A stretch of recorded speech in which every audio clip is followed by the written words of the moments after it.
நீங்கள் 5 வருஷத்துக்கு முன்னாடி நான் சொல்கிறத கேட்டு தங்கம் வாங்கியிருந்தீங்கன்னா அன்றைக்கி டிஃப்ரெண்ட் எவ்வளோ தெரியுமா? கொஞ்சம் கால்குலேட் பண்ணி பாருங்கள். 2021 கோல்டு ப்ரைஸு 4000 ரூபா கிராம். இன்னைக்கு 15,000 ரூபாய்க்கு மேலே 3-4 மடங்கு அதிகமாயிருச்சு.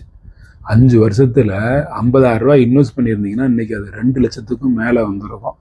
பேங்க்கில் எஃப்டி போட்டிருந்தீங்க அப்படின்னா 50,000 ரூபாய்க்கு 5 வருஷம் கழிச்சு 15,000மோ 18,000மோ சேர்த்து தான் உங்களுக்கு கிடச்சிருக்கும். ஒரு 65,000 கிடச்சிருக்கும்.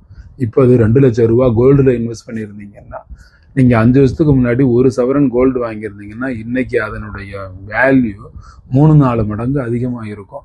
பேங்க்ல சேவிங் வச்சுருந்தீங்கன்னா அது ஸ்லோவாக தான் குரோத் ஆகும்.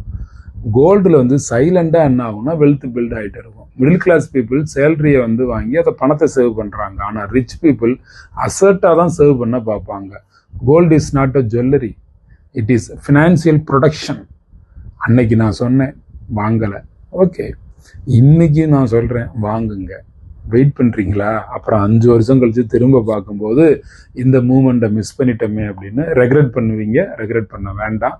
Best time was yesterday, next best time is now.